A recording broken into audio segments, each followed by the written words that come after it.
the church is going to shrink to the point where the institution is teeny tiny, or it's going to have to keep admitting so many non-Catholics that it's going to be overwhelmed, both by staff and by students, to the point where it's diluted and no longer, in any serious sense, a separate school system. The Rational View is a weekly series hosted by me, Dr. Alan Scott, providing a rational, evidence-based perspective on important societal issues. Produced by Soapbox Media. The world needs evidence-based public policy now more than ever. Making the right decisions should not be partisan politics. Please help spread The Rational View by going to patron.podbean.com/The Rational View. Together, we can make a better future. Hello, and welcome to another episode of The Rational View. I'm your host, Dr. Al Scott. In this episode, I'm looking into a particular issue of government waste. This is something I've wanted to focus the podcast on for some time. I'm going to hit some hot button issues. Specifically in this episode, I'd like to dig into the funding of religious schools in Ontario. Is this a good investment for society or a ruinous subsidy to a single religious minority? This is a polarizing issue in Ontario that's been too hot to handle for our provincial politicians. The last time a political party in Ontario sought to propose a change to the system, this was John Tory's Conservative Party in 2011, who proposed to fund all religious schools, not just the Catholics. Their party was hung out to dry by the voters. Proponents of the special status for Catholic schools in Ontario note that funding of their particular religion is enshrined in Canada's Constitution. Section 93 of the British North America Act, or Constitution Act in 1867, protects separate school systems. Opponents note that Ontario is the only province that still funds just one type of religious school. Let's get the facts. My guest today has published articles calling for the abolition of publicly funded Catholic school system in Ontario. If you like what you're hearing, I urge you to press like on your podcast app and show me some love. Come visit me on the Facebook group, The Rational View, and give me your inputs onto this issue. I'd love to hear them. David Moscrop is a columnist and the author of Too Dumb for Democracy: Why We Make Bad Political Decisions and How We Can Make Better Ones. He is a political commentator for television, radio, and print media. He's also the host of Open to Debate, a current affairs podcast, and Left Looking In with QP Local 416. He holds a PhD in political science from the University of British Columbia. Dr. Moscrop, welcome to The Rational View. Thank you so much. Thanks for having me. So I want to chat with you about Ontario's public school funding system and whether or not we can do better. I'm focusing on government waste and irrational policies. And as you can see from the podcast, this is The Rational View. I want to get more rationality into the public policy domain if I can. So maybe to just set the background, why was the funding of Catholic schools enshrined in Canada's Constitution in 1867? So let's take it as a rational question, because the system itself has a rationale to it. And in the context of 1867, it was a highly rational decision. You've got 19th century Canada, colonial settler state. British say, it's time for you to move out of our basement, go in on your own. So putting the Canadian Constitution together. Catholics are a minority in the country and are indeed an oppressed minority. They were an oppressed minority here compared to the Protestant majority.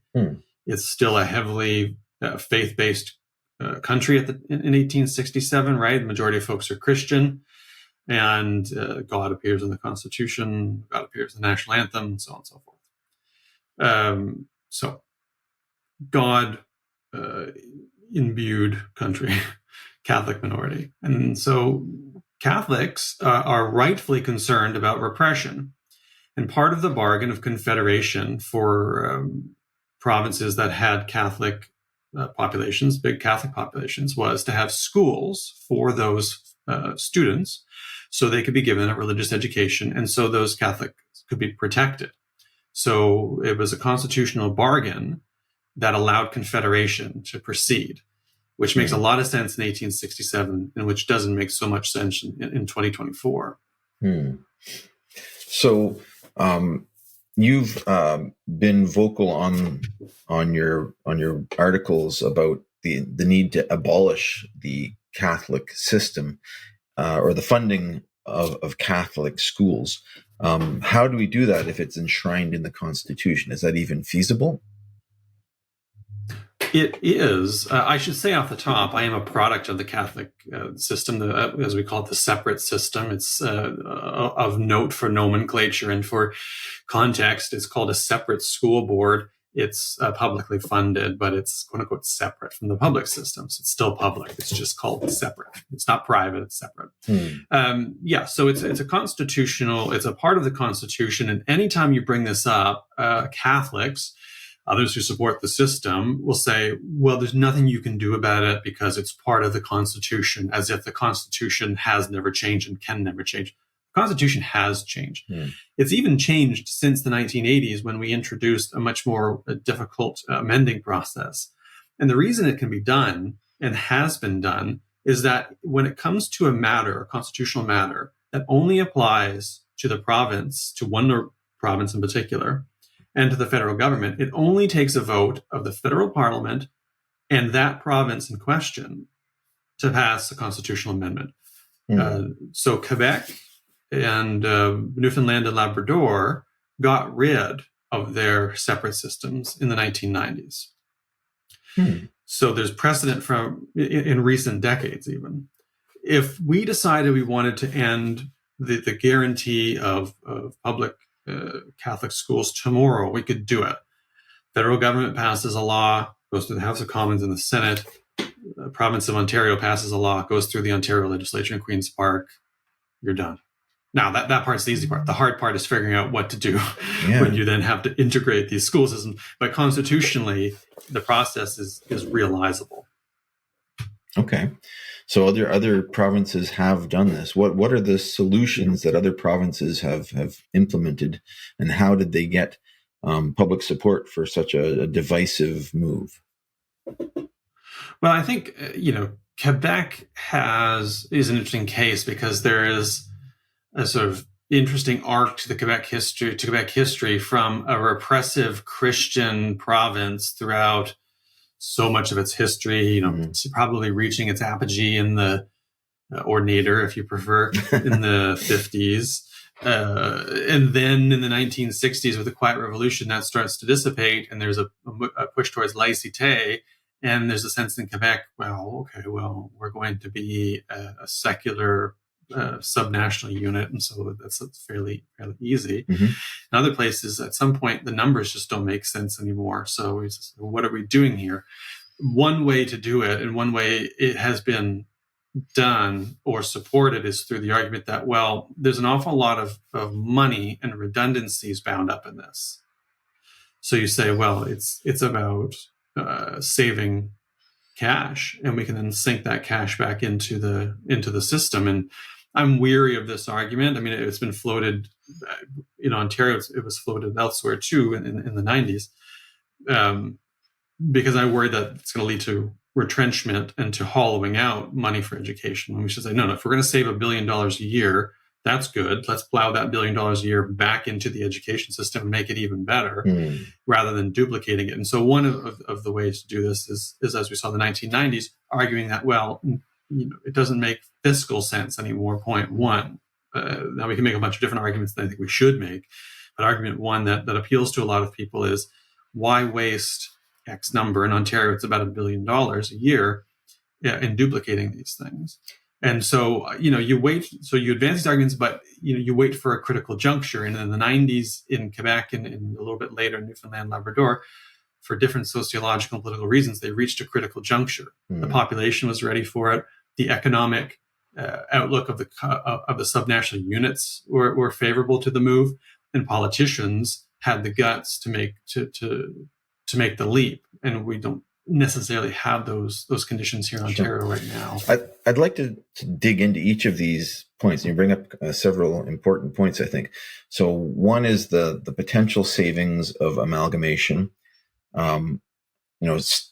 Looking at the other example of amalgamation that Ontarians might be familiar with, the municipal amalgamation mandates from Mike Harris in the 90s, definitely increased costs for taxpayers. Different municipalities were pushed into large monolithic units. Governments didn't take time to negotiate with unions. All workers got bumped up to the highest pay standards. Taxes went up across the board. Proponents of the Catholic system say that eliminating public funding of Catholic boards would create unnecessary chaos, and it would be costly and wouldn't result in any savings. Education funding is per pupil based, so unless the number of students change, there's no significant savings to be realized through a merger. Can you provide the context of why you're saying we're going to save $1.5 billion by eliminating the Catholic school board? Yeah, absolutely. So that's the high end estimate. Maybe it shakes out to $500 million a year. Depends on the details, but we're talking hundreds of millions of dollars. Students aren't going to get less funding. So, if students aren't going to get less funding, where the savings come from? Well, they're either going to come from facilities duplications, right? So that's point one. Mm-hmm. And all the ancillary bits that go with facilities duplications, like buses and so on and so forth. But it's the bureaucracy and the management. It's the Catholic school principals and the administrators who perhaps would be redundant in an integrated system. So not surprised that they turn around and say, well, it's not, you can't dare cut us because it's constitutional. It's not that much money anyway. Well, sure it is. It's just that, we're not going to be so top heavy anymore. And maybe if we had fewer administrators, fewer principals and vice principals, we could have more money per student or more money for teachers, right? Or we could have smaller class sizes, for instance, rather than having these top-heavy administrative bodies.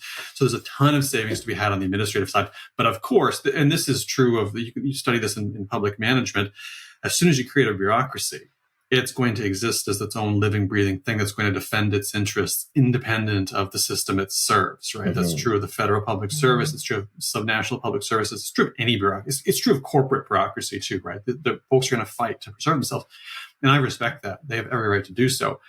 But I don't think saving administrators and vice principals in the Catholic system is a good reason to continue a separate school system in this country. I'm all for jobs. I'm all for protecting workers. I think there's a better system that in the long run would be better for everybody. I see.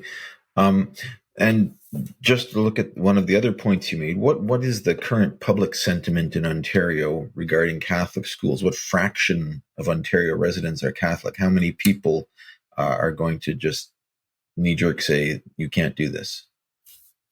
I don't remember the exact number, to be honest. I looked at it last year when I was writing, and it was some plurality. I don't remember the exact number. It is a minority of the population. I think it was something like 25%. Yeah, I remembered a third, but I think you're probably right. It's probably a little bit less than a third. But the problem is it's a very powerful and entrenched, let's call it third or quarter. And once you have a very well-heeled, very established subpopulation, it becomes difficult to try to take something away from them. And politicians have been burned going anywhere near questions of this before. Dalton McGuinty sort of talked about this when he was premier. Kathleen Wynne got a little bit broadly, somewhat near it, right? Not really. But, you'll remember when Dalton McGuinty was talking about faith-based courts or faith-based legal proceedings. And the whole province went crazy, right? You can't go anywhere near these things. It's like, what? And at the time, the argument was floating around, well, if we're going to have Christian or Jewish-based legal proceedings, why don't we have Muslim proceedings, right? Yeah, that opens and up then a everybody horrible... screams Sharia law, right? And so when we talk about it was absolutely absurd. And so when we talk about it in the context of education, I might come along and say, okay, well, if we're going to have publicly funded Catholic schools and Catholics are 20, 25, 30%, why don't we have madrasas, right? Why don't we publicly funded madrasas? Why don't we have publicly funded Jewish schools? Why don't we have publicly funded Hindu schools, so on and so forth? Because these are significant populations in the province that may warrant, right? In fact, you could use the same argument for them today that was used for Catholics in 1867. It's not the exact same thing, but you could advance the same concerns. Well, we should protect folks, especially these days. I mean, look at the rise of anti-Semitism. Look at the rise of the rise of Islamophobia. And then people are like, whoa, whoa, whoa, whoa, whoa. So it reveals the fact that among the population, there are a significant number of people who do not support faith-based schools. And as soon as you push the logic, you see that emerge. Well, I think we should apply that logic to Catholic schools, the same logic we apply to or would apply to other faiths. Yeah, I know this was kind of John Tory's platform in 2007 when he was like, fund all religious schools. And it makes a certain logical sense. I think there are two ethically defensible positions, either fund no religious schools or fund all religious schools. Canada is supposed to be a secular state. This is what you're taught in civics. Catholic schools overwhelmingly hire only Catholic teachers. How, on an ethical, moral level, do separate school proponents defend the inherent discrimination in publicly funding only Catholic schools? Well, there's two ways. There's a moral argument and a legal argument. The legal argument is, well, it's our right under the Constitution, et cetera, et cetera, et cetera. The moral argument is, well, we need to protect the point of Catholic schools, which is to inculcate Catholic values in our students. Now, but as soon as they admit that, the game is up. Because as soon as they admit that, then you can no longer say, oh, Catholic school is just about providing a good education to people, because it's not anymore, is it? It's about providing a Catholic education to people. And if it's not about about Catholic education, then you don't need Catholic teachers, do you? You just need good teachers. So, they set a trap for themselves and they fall into it every time. And then they turn around and scream bloody murder and say, well, no, it doesn't matter. It's the Constitution. So it's really about protecting their right to inculcate Catholic values, which are, in many cases, not all cases, in many cases, in practice, anathema to the secular, public, inclusive values that Canada and Ontario in particular, in this case, have adopted, right? Which brings us to the concern about trying to, quote unquote, as one Toronto board now, one person in the Toronto Catholic School, one official, I should say, in the Toronto Catholic School Board, trying to push the pro-life flag on a school board. York's Catholic board was in trouble for last year for deciding not to fly the pride flag. Now there was a push in the spring or in the new year to ban it altogether, the pride flag. Ban the pride flag. There's harassment of gay teachers in Catholic boards, right? There's chilly environments for LGBTQ plus teachers in Catholic boards. Students are no longer forced to attend religious ceremonies, nor are they forced to take a religious coursework, as I was when I was there after an Ontario Superior Court ruling. But the environment still pressures students into these things. They can't really make a truly free decision because of the environment in which they operate. And that's not universally true. Boards are different, schools are different. But the fact that it is a prevalent problem in the board system anyway, because it's Catholic by nature, is itself the fundamental problem. So the way you get rid of that is to get rid of the system. And I guess, the problem is that it takes quite a bit of political,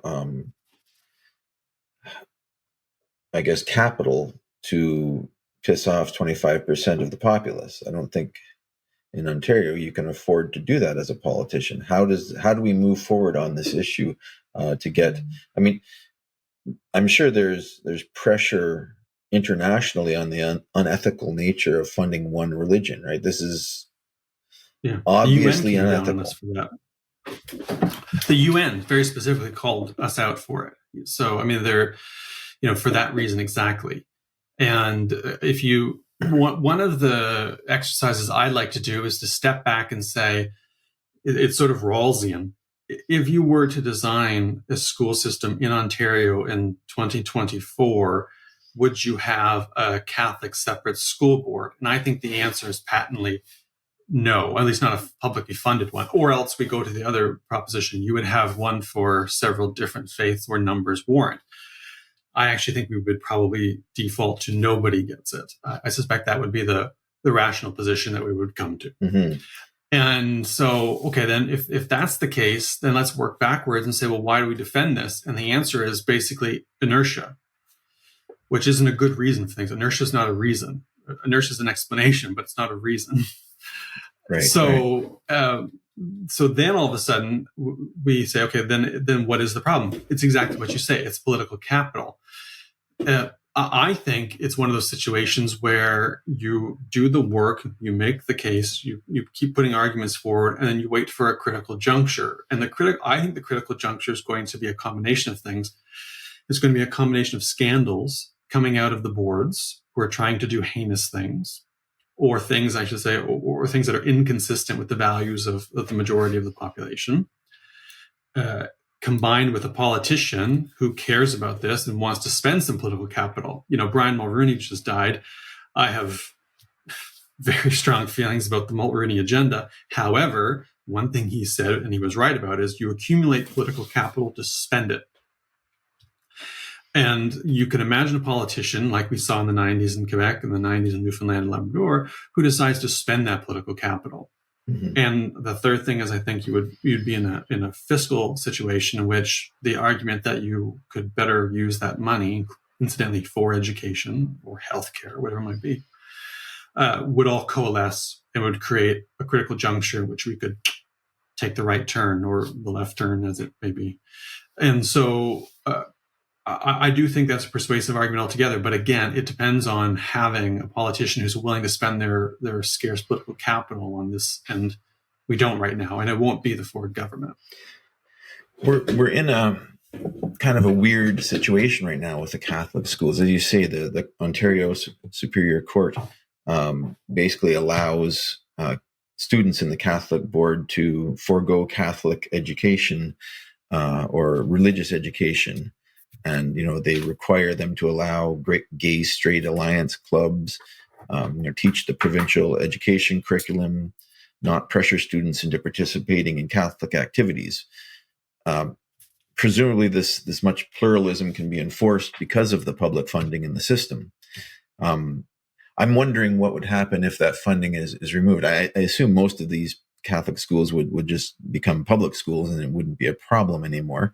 But there's still going to be a minority that are going to want their kids to be brought up in this sort of 2,000-year-old dogma. What do you feel would be the next step if we were to find someone who had the political capital to do this? What would it look like going forward? Well, the question would be whether or not we would allow for private Catholic schools. And on this question, I'm borderline agnostic. I mean, in the sense that I prefer that everyone goes through a publicly funded public school system for education together. I strongly prefer zero money for any private education, no vouchers, no school choice stuff. Mm-hmm. If it's going to have public money. If a minority, and it would be a minority of a few percent, want to have a private system, I don't love it. But if that's part of the compromise to get this done, then whatever, right? If we can shift to a public system that's going to have 95% of the kids or something like that, and 5% want to go and do the Catholic thing, I'm not going to stand in the way and say, no, this is my red line. I could imagine a world in which that is the bargain, but the key takeaway here is that 90% are going to go into the public system. The vast majority of students are going to be educated together. And if you want a religious education, if you are concerned about that, and I think there's nothing, I don't think we ought to deny people that right, then make it private. Mm-hmm. and do it on your own time. I'm not saying no one's saying you can't go to church anymore. No one's saying you can't go to Sunday school. No one's saying that you can't be taught the catechisms on in the evenings. Sure. That is your right, and we ought to protect that right. And we ought to protect it for every faith. But that's very different than having the public dime paying for religious education from 8 a.m. to 2 p.m., right? So I think that's a compromise that a lot of people would be willing to make, and ultimately a fairly small price to pay for establishing a truly fully public education system. Yeah, I think it's definitely one of these things. It seems like a no-brainer to me. I mean, it seems very difficult to defend funding a single religion. It's from any aspect, it's wrong. And sure, maybe the Catholic system does provide a great educational, an educational background for the children. But you also hit on an important point about segregation. It seems like a lot of people want to isolate themselves from opposing viewpoints, and they want to build these silos. And I think that's not helpful in an educational system. I think one of the best things that a public system does is it opens up different viewpoints, and you get to see people from different religions, and you get to see these different viewpoints and these different lifestyles and these different backgrounds. And the Catholics say, oh, this is a very multicultural approach. It's but it's not, right? It's not as good as a public system where everyone is welcome and no one feels discriminated against. I think that's an important distinguisher, and I'm not sure how it can be argued against. Is there a reasonable argument against that? I mean, I don't think so. I mean, there's always the argument, well, in Catholic school, it is diverse. I mean, that's true because the population is diverse, and where there are good schools, people are going to send their kids to good schools. But yeah, I took there's a religions of the world class. I'm like, yeah, but the institution is still so thoroughly Catholic, and the point of view is still so thoroughly Catholic. On balance, there's a significant risk you're not getting a reasonable balance of views, including agnostic, atheist views, right? Because the job of the institution is to preserve the Catholic Church. So they're not going to be out there saying, well, by nature, we're going to make sure we present all these options equally and you can sort it out for yourselves.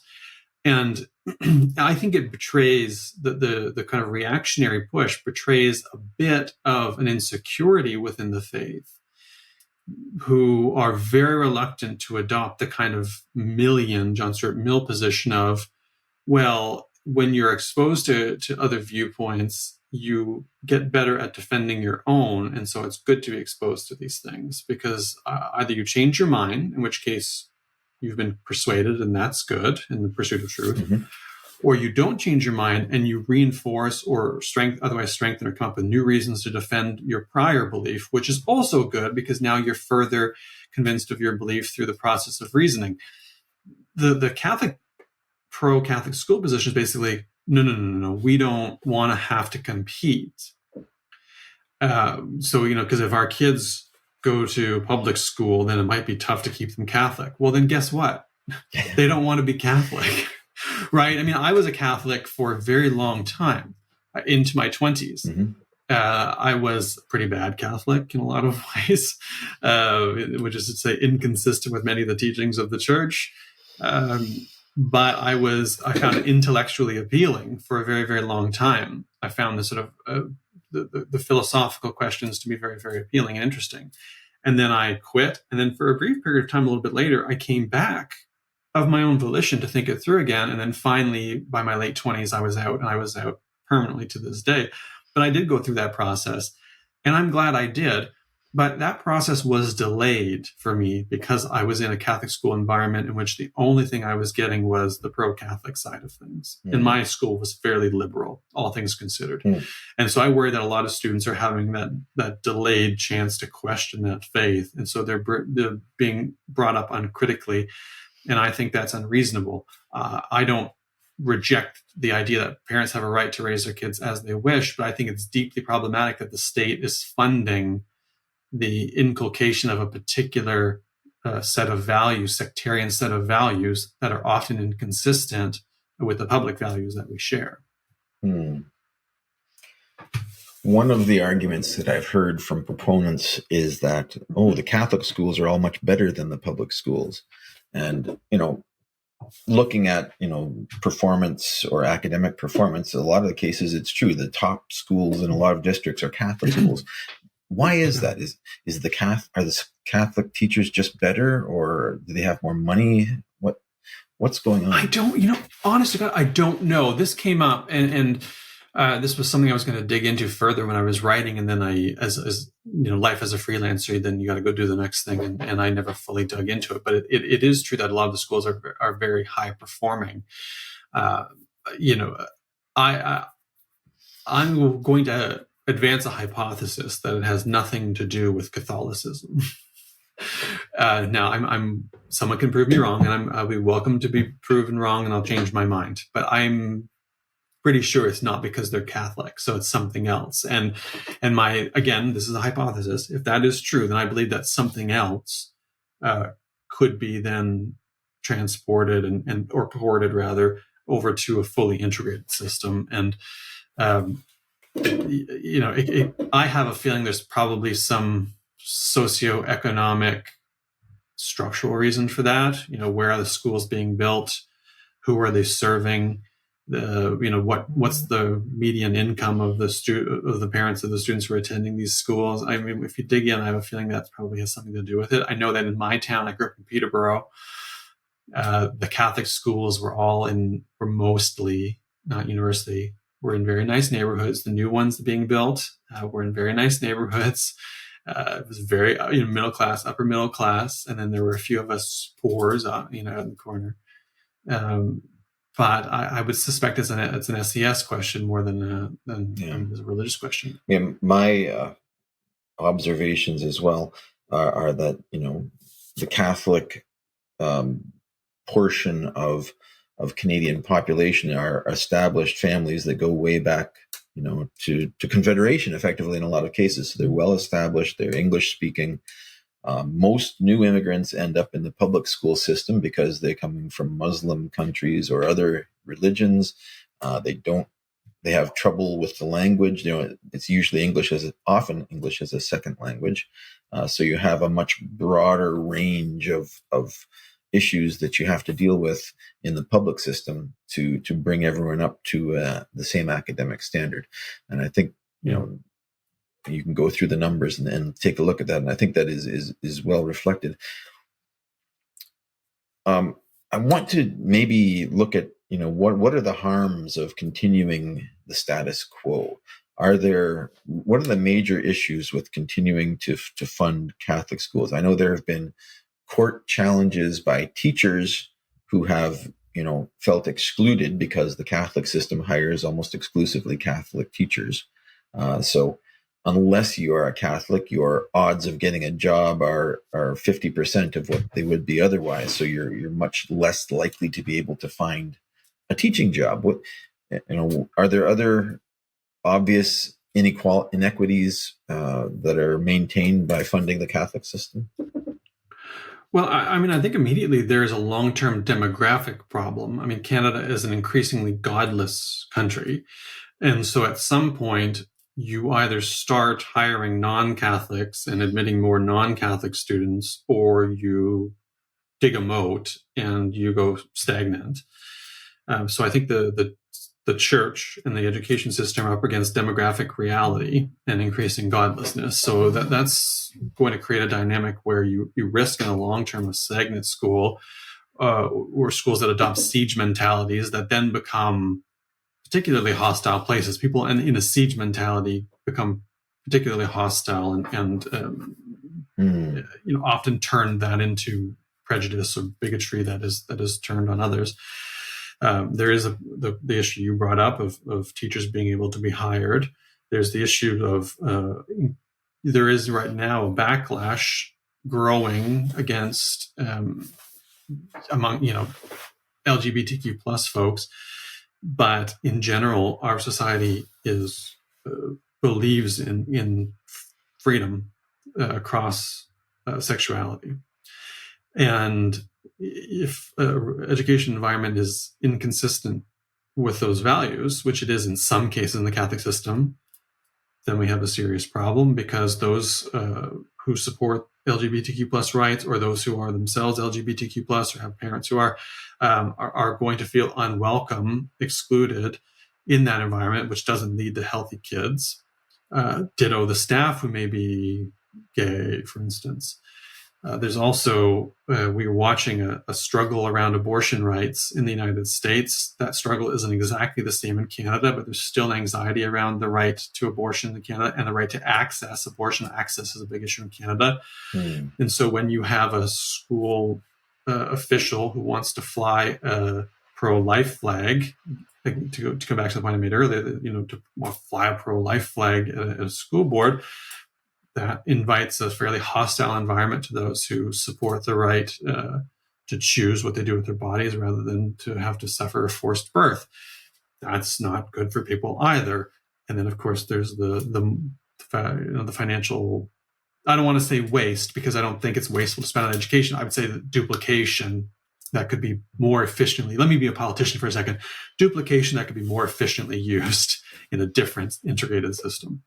So, I mean, those are, I think, all good reasons to do that. But what my top line concern, to come back to it, is as society continues to push towards progressive values, towards inclusion, towards allowing people to be whomever they wish to be, however they wish to be, that it's going to create a reactionary backlash amongst Catholics who find this to be distasteful or against their church. The church, by the way, which just came out, the Pope, and said that, surrogacy and sex changes are effectively evil, right? And I worry that backlash is going to be reflected in the Catholic Church, and then further reflected then in the Catholic school system, which is going to trump up the culture wars, which is the last thing we need right now, is this growth in the culture wars, right? And especially in an era where a lot of anti-trans, anti-LGBTQ plus folks are trying to seize school board positions. Seize is unreasonable. To win, because they're competing in democratic elections, to win these seats on school boards and push the system further to the right. So that sets up that culture war thing. I think taking all that together is just begging for a sort of destabilizing culture war that we don't need right now, or in fact need ever. Yeah. The other issue that I'd like to discuss is, and you've mentioned a strong preference for no funding of religious schools whatsoever, but there is also a strong lobby for funding all private and religious schools, and just, giving people vouchers and letting them choose what type of school they want, so that they're not exposed to liberal values, for example, is one sticking point for a lot of people on the right. They want to be able to inculcate the children the way that they themselves grew up. So there's definitely I think a majority of people in Ontario are against the single school funding, but we're not on the same side. They're pulling in different directions, I think. And I just want to explore this a little bit. Are we going to have to fund all of the religious schools to get off top dead center on this? I don't think so. I think politicians would be very weary of going down that road. I think they would rather just leave the status quo as it is rather than go down that road, in part because I think they recognize quite right they risk pushing people into their tribes and undermining the public nature of the thing we're trying to do together. Part two of that is it costs a lot more, because imagine having 6 or 7 different separate boards. That's unwieldy. Part three is a lot of the minority faiths who would get their own would themselves be, or at least those who would flock towards it, would tend to be rather conservative, right? And which would then risk recreating the very problems we have with inclusion and diversity in the Catholic system now. So in a sense, I argue, you would be making things worse, because you, rather than solving the problem, you would actually be duplicating it several times over. And so that's not better. That's worse. And all the while, undermining public education. Because the thing about public education is we all do this together. We sink all of our money in it together. we mix up, we learn different things, we meet one another where we're at. In the private system, we say, well, you get some public funding and equivalent, but then you get supplemental funding too, which is then going to create classes of different schools where you've got a sort of class of well-heeled private institutions for Catholics, for Muslim, for wealthy Muslim families, for wealthy Jewish families, wealthy Buddhist families, whatever it might be, and then the poor public kids who have no other choice but to end up in the public system. I think that's the goal, actually, from some of these people. Right.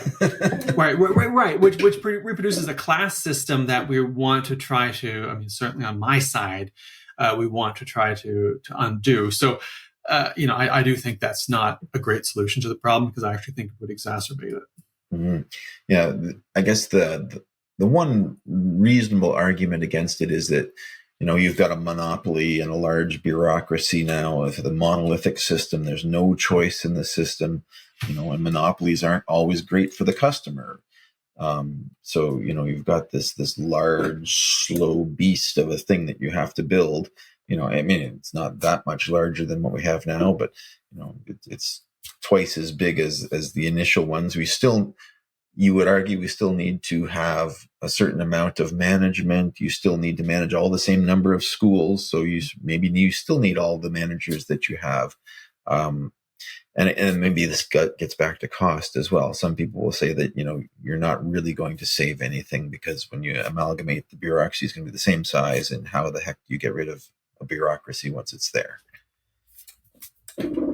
Yeah, well, it's funny is that the argument for doing it is that you do end up being more efficient, and there's room to trim in administrators, and there's room to consolidate in schools, or to build new ones that can house students. That is a big capital investment, but ultimately geographically and otherwise locates people in ways that are much more economically efficient, rather than having to duplicate that, to duplicate the school boards as well. Now you're dealing with multiple boards, which cost money, multiple officials who have to run these boards, rather than slightly scaling up, right? And you then sink that money into more teachers, which, because again, it's not about saving money, it's about better using that money. And my argument is that when you consolidate, then you can deploy the resources right where you want them, which is more teachers and smaller class sizes. Which brings me to a quick response to the question of the monolithic bureaucracy and entity. You still have local school boards. And I think that's an important point that sometimes gets lost in this debate, is that even if you have one big single integrated system in the province, you still have geographically bound school boards that can respond to the particularities of the geographical special nature of one region or another. I don't think particular regions are so particularly special that they need all that much autonomy, but they still have some local autonomy. The boards still exist. I think, in fact, they would even have more freedom, because the way the Catholic system is fairly hierarchical. And I think you would end up actually with more local autonomy with a public board compared to a Catholic board, where things are a little bit more constrained, let's say. So, the trade-off is you would have a big monopoly, but some monopolies are good, because we need to have a single clearinghouse, or a single management point and system to ensure standards across the board for everyone, because this is a public thing that we do together, but also to ensure protections for everyone across the board, because we have certain values, laws, and commitments in this province that we think ought to apply to everyone, that are getting lost in the cracks in some Catholic boards and in some Catholic schools. And I want to hit this point one more time. Not all Catholic schools, not all Catholic boards are as problematic as others, right? Some are very progressive, very liberal. Lots of them the majority of them fly the pride flag. The majority of them aren't. Very few are pushing to fly the pro-life flag. It's not these big ostentatious displays of anti-choice and bigotry. It's the more subtle role of trying to inculcate Catholicism on the public dime, and the chilly environment that many are suffering under that we don't see, that concerns me, combined with the risk of a reactionary backlash as society continues to progress and the church continues to shrink. And I think that's ultimately a pretty compelling case for doing away with the separate system. Yeah, one of the savings that I've heard talked about in terms of amalgamating, like right now we have Catholic schools and public schools in the same geographical area. You have discrete schools, and you have to bus kids long distances to get to their preferred religious school. Whereas if you had a system where you could just take from the local area and not worry about what religion the kids are, you'd save a lot on busing. You don't have to have two independent busing systems taking kids far away. You can much more efficiently allocate schools to populations. Hugely geographically. And yeah, absolutely. And that the point that I can't believe I didn't think of until now. When I was growing up, a big draw in the Catholic system was you could study in French, and the public schools didn't have the French programming that the Catholic schools had. And my mother wanted to put me in French immersion, and we couldn't find a good French immersion school where we were. And so I went into the Catholic system in large part for French immersion. And, for students in some cases, if they're looking for a French immersion, they might not be at this public school, but it might be at the Catholic school down the road, an extra several kilometers. Well, we could have a thriving French immersion public system if we didn't have to do that, to segregate it into a separate system, right? So, there's another point of duplication or of disparity that could be solved. Yeah, I do know a lot of people that aren't Catholic that go to Catholic schools for that reason, for a particular program or a particular thing that's just not available in the public system, just due to specialization. And they hold their nose and they go in and they send their kids into this environment, and none of them are happy about it. But it's like, well, I don't want it to go away. I still want these programs, but the programs aren't going to go away. They'll just be available to everybody without the need to hold your nose. And exactly, I know my family wasn't Catholic. I became Catholic through attending a Catholic school. But think of how absurd it is to say, if you want your child to get a good education, if you want your child to be able to study French immersion, sorry, but you have to send them to the school that's going to try to inculcate a very particular religion. In fact, a sub body of the religion, a faith tradition within the religion. And that's the only way you can get a good education. That's the only way you can get a French education, an immersion education. That's absurd. In 2024 to say, oh, sorry, if you want your kid to learn French, they got to also be in a Catholic environment. Like, to me, that's bananas. And so, again, when I did it, you had to attend Mass and you had to attend religious classes. I attended the school prior to the Superior Court decision. We used to try to hide in the bathroom stalls so we didn't have to go to Mass. And then when everyone was in the gym for Mass, we'd try to sneak out. But then the teachers would be at the doors trying to catch you. I mean, that's crazy to me that this was a thing that was happening up until, I was there in the late 90s, early 2000s. That's wild to me, right? And it's wild to me that anyone has to compromise on those fundamental values and beliefs, even to be in that environment in order to get for their children a good education or an education in French immersion. That to me is fundamentally unreasonable. Indeed. So why don't you, I'd like to ask you, give me a prediction. How long are we going to have to continue with the status quo before someone's going to come up and fix this? I try so hard not to do predictions because like every observer and commentator, I'm so bad at it, but I'll try my best. It happens, to borrow a line, slowly and then all at once. So I have a feeling that, in the next couple of decades, I'm not thinking the next 4 or 5 years. I do think it's a matter of decades, because I do think demography is destiny. and the demographic shift is going to be one of the major drivers of this change, that it will get there, because at some point it's just not going to make sense anymore, because either the church is going to shrink to the point where the institution is teeny tiny, or it's going to have to keep admitting so many non-Catholics that it's going to be overwhelmed, both by staff and by students, to the point where it's diluted and no longer, in any serious sense, a separate school system. And I suspect that is going to, one way or the other, lead to us saying, let's just call the whole thing off. But again, I do think it's the work of decades. But I hope to think in my lifetime, which I'm hoping has another 40, 45 years left, maybe within 20 of those.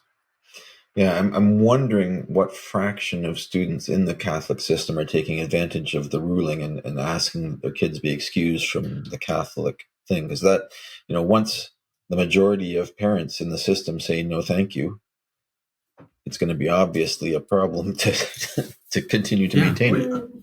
Are you going to have the Catholic religion class with 3 students? You've got a teacher teaching that with 3 students. But the corollary to that is there's obviously pressure within the system for students to attend. It's sort of like, well, you don't have to attend, but you're an outcast. And I know that yeah, exactly. And I know that I felt pressure during my time there to comply. Or to be left out, and teachers and administrators are in a power relationship where they have power over students, they have power over their grades, they have power over discipline, they tower large, right, in their lives, and so there's a fundamental imbalance. And so to say, well, you can simply opt out, you can, but you can't. Now, I do think that's shifting again as the demography shifts, and so that balance of power might shift, is probably shifting with it. But in the meantime, it's not reasonable, right? And it's one thing for the superior court or to say you have to have a gay straight alliance, for instance. It's another to be in an environment where the teachers are very chilly towards that, and the administrators who have power over you in your future are very chilly towards that, right? And people, if you'll forgive the pun or the play on words here, may not wish to become martyrs, ironically enough, within the Catholic system. And why would they, right? And so it tends to have this kind of disciplinary function. But again, I do think in the long run that's going to shift, because the numbers aren't going to add up. Yeah, very good. Well, thank you for joining us today, David, and chatting about separate school funding in Ontario, and hopefully the demise of the unethical situation that we're currently in due to inertia. So thank you for sharing your opinions and for spending the time. I'd be happy to send you a Rational View t-shirt. So yes, please. Thank you so much. That would be great. We'll talk to you later. Thank you.